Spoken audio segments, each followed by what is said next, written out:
Time to play conference football from here on out as we talk Colonel football on Inside EKU Sports with Mark Elder. You go to Bowling Green, your second FBS team in a row, play very well, but lose 42-35, and obviously the things that got you were 3 fumbles and a couple of penalties on their long drives. Outside of that, I thought you guys dominated.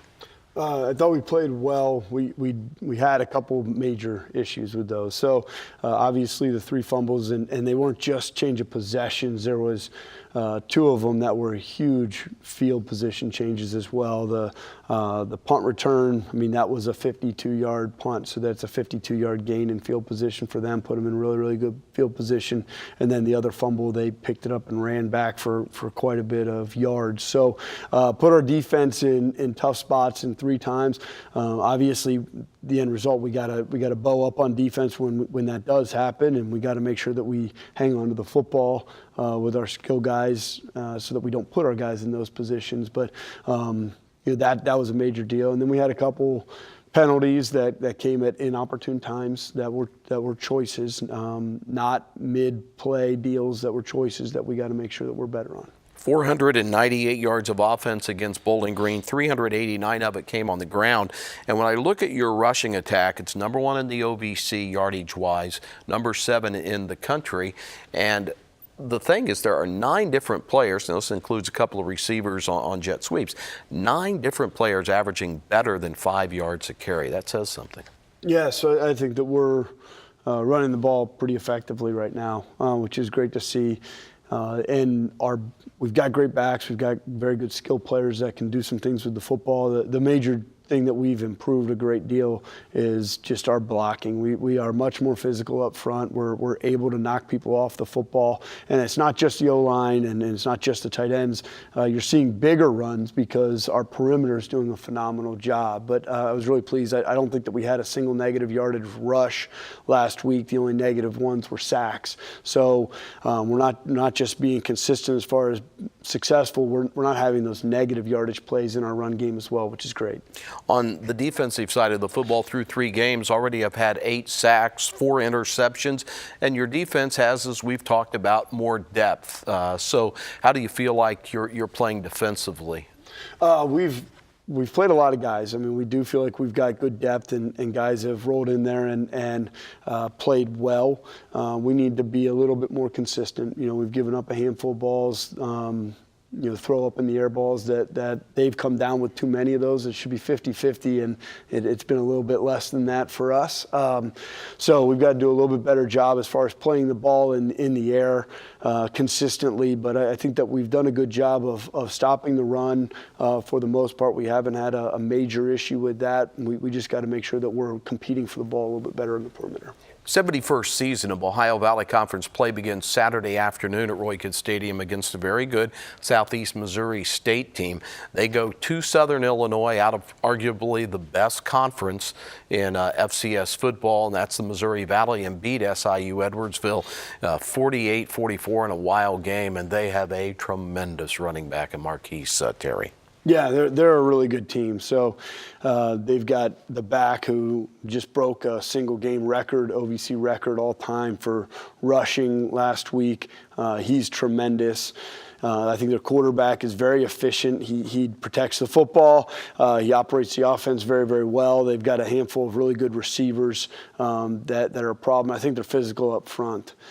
Statistically, defensively, they haven't been the best statistically, but I think that's skewed a little bit based upon who they've played. They played an Arkansas State team who's very, very well known for their offense, and they're an FBS program. And then SIU, I don't remember what the score was against Ole Miss, but they put up a ton of points against Ole Miss, so they're a potent offense. So I think that their defensive stats are a little bit skewed. They're a really good defense as well. They run that bear front. They're stingy against the run. They've got good playmakers in the secondary. Coach Tuke does a phenomenal job with those guys. So we've got our hands full on both sides of the football, and they're very, very well coached on special teams. Back to Marquise Terry, their running back, those 311 yards. He also had 438 all-purpose yards. So that's all the offensive and special teams categories. Highest total of any division in all of college football so far this year. Where does he get it done? Does he break tackles? Is he shifty? I mean, all of the above? Really all of the above. I mean, he's had several long runs. He had a long one against Dayton. I think it was around 90 yards. He had a long one against SIU around 70 something, I want to say. So he's got the speed to finish a run and get in the end zone if he gets into open space. He's a strong back, so he can run through arm tackles, and he's really elusive. He can make you miss. He's got a spin move that he's broken out of a bunch of tackles with. So, I mean, he's really a very, very complete back. All right, Mark, good luck against Southeast Missouri. Conference play is here. Thank you. All right, 4 o'clock, 4:05 actually, start time. We've got you covered in many ways. ESPN Plus will have the broadcast also at 100.7 FM, our radio call. You can find that on the TuneIn app. And as always, we're streaming our broadcast at www.ekusports.com. When we come back, we'll meet a stalwart of the defense for Eastern Kentucky. That's sophomore Steven Crowder when Inside EKU Sports continues.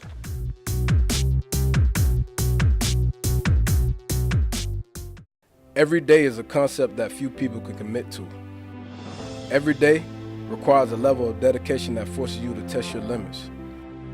Every day I'll give back to the community because I draw strength from their support.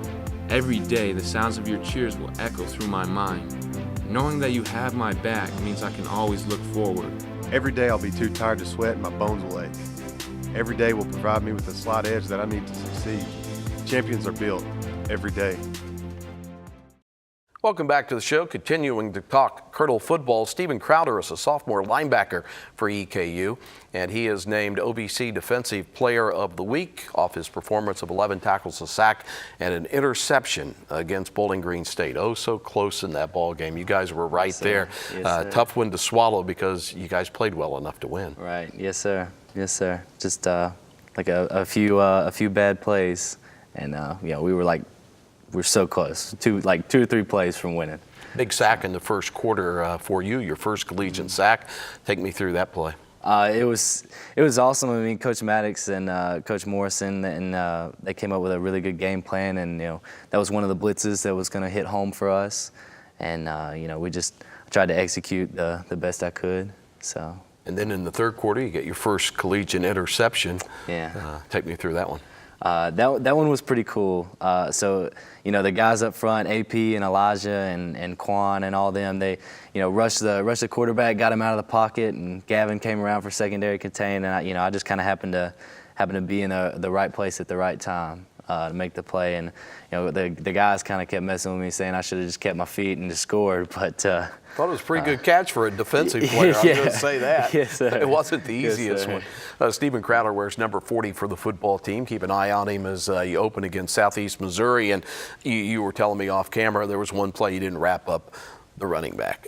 With Terry, the star running back for SEMO, wrapping up will be big this week. Oh, yes, sir. We will get that corrected in practice and stuff, and I think we'll be ready. So. You come from an athletic family. Your mom, Pam, played junior college softball, and then you've got a brother, Michael. He's a redshirt at Center College. Right. And then my favorite one, you got to love Goose Crowder. Goose is your youngest brother. He plays high school football, right? Yes, sir.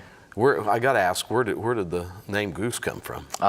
So I guess my little brother could never get Will, so they just called him Goose. So that's just I don't know. You're gonna have to figure that one out for yourself, I guess. I don't know where it came from. Having a parent that played sports, I mean, I would assume you guys are an athletic family. I mean, athletics, and we're a part of growing up. Mm-hmm. Yes, sir. Front yard football was huge. Was huge. Halftime of like an Alabama game or something like that, we'd always go out in the front yard and have friends over and play some front yard football. So it was awesome.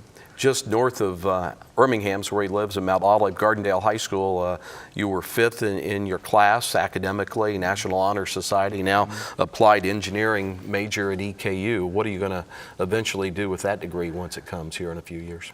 So I'll eventually take that, and I'll head back home to Alabama, and I'll get a mechanical engineering degree from UAB, hopefully. So. What's it been like second year here? What's it been like to be a colonel so far? Oh man, it's awesome. The staff is great. Football staff's great. The players are awesome. I really couldn't ask for a better home away from home. So. Proud of you. Have another good game this week, the rest of the season. Yes, Thanks, sir. Steven. Thank Appreciate you. it much. Appreciate All right, Steven Crowder, watch for him, number 40 on the football team. So we've covered football pretty well. What's next? Let's talk men's golf when we come back here on Inside EKU Sports.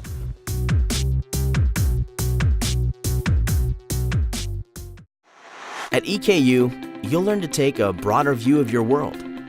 But we also understand it's the details that shape the big picture. So go ahead, play with fire, think on your feet, or touch the sky.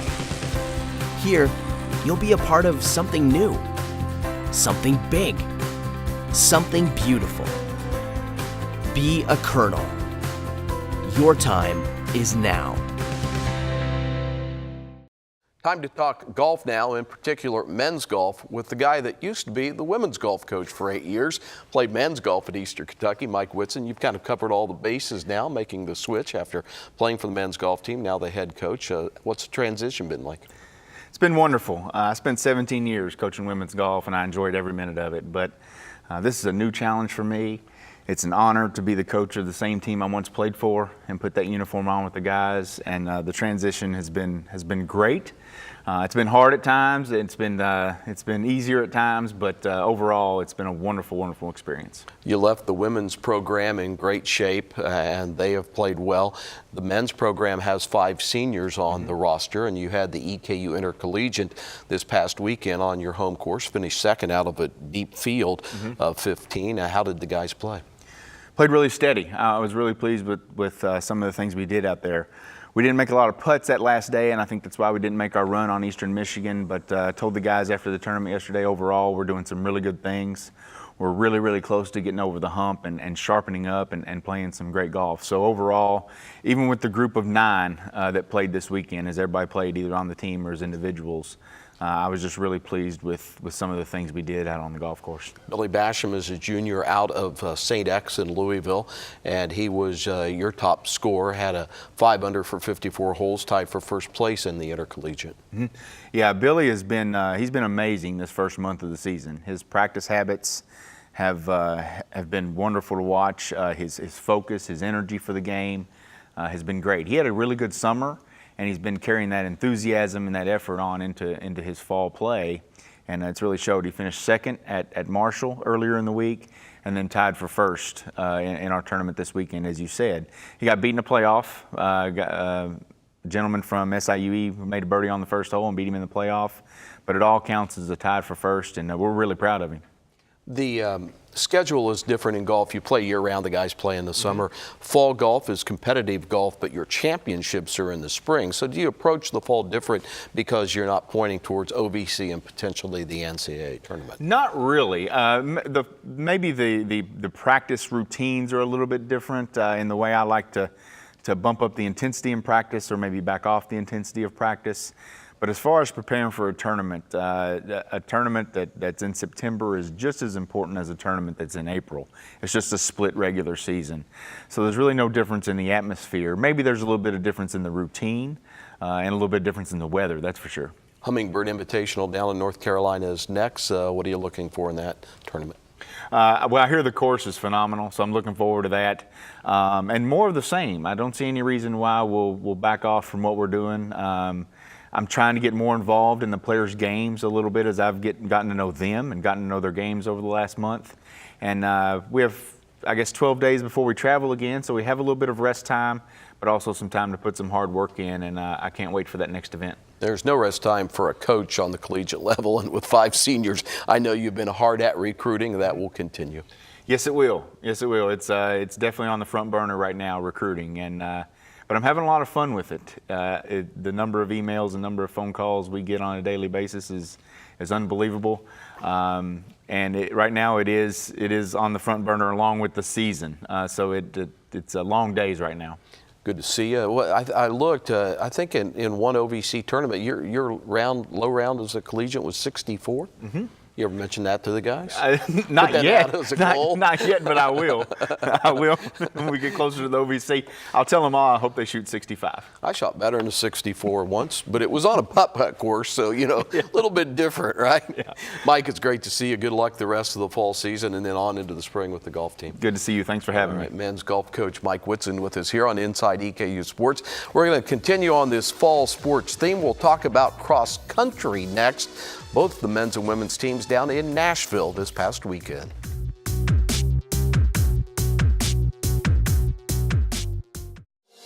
We are more than just athletes. We inspire scholars. We inspire leaders. We inspire champions. We inspire family. This is the Ohio Valley Conference.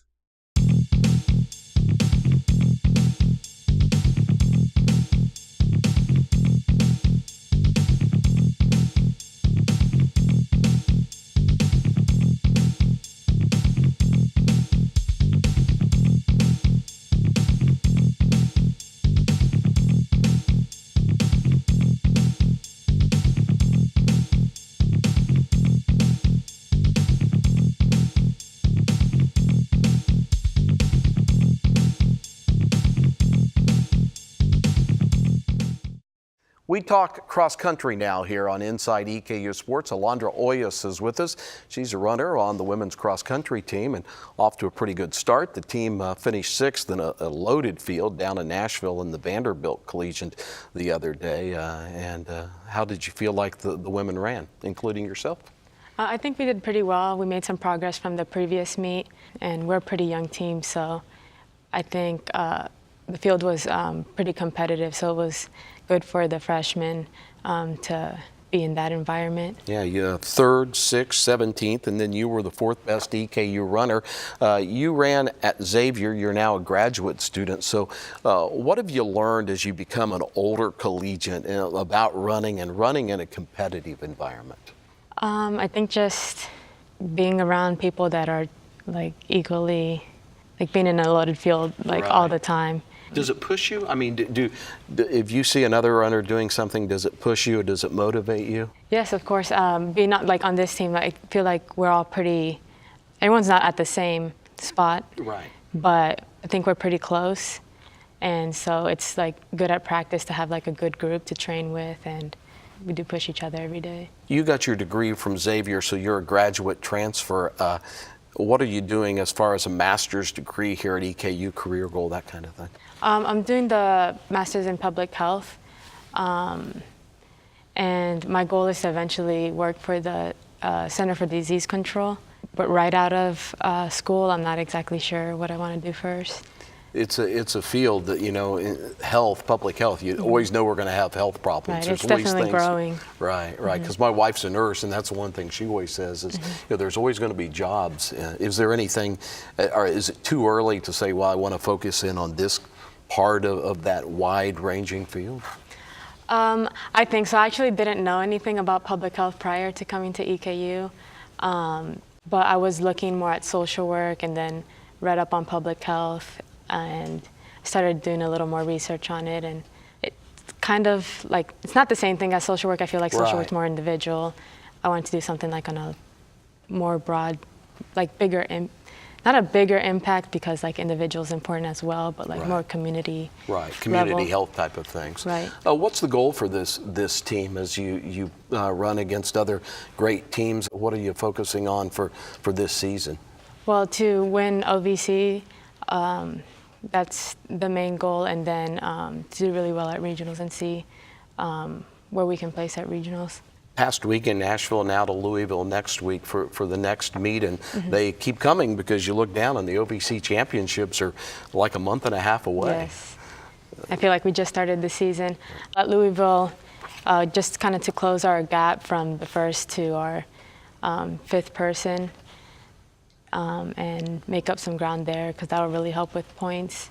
Yeah, because everybody matters. I mean, Yes, they're every adding point up matters. points. Well, listen, good luck the rest of the season. I always admire runners because it's one thing. About after a half mile, I'm dead. So, congratulations on a good start and good luck the rest of the year, Alondra. Thank you. All right, talking cross country here to end Inside EKU Sports. Now, if you're on campus this weekend, there's plenty of action going around. 3 different sports competing on their home base. Volleyball plays Friday and Saturday. Friday against Tennessee Tech, Saturday against Jacksonville State at Alumni Coliseum. Football, as we mentioned earlier, kicks off at 4 o'clock Saturday to start conference play against Southeast Missouri, and soccer has a match against rival Morehead State on Sunday afternoon.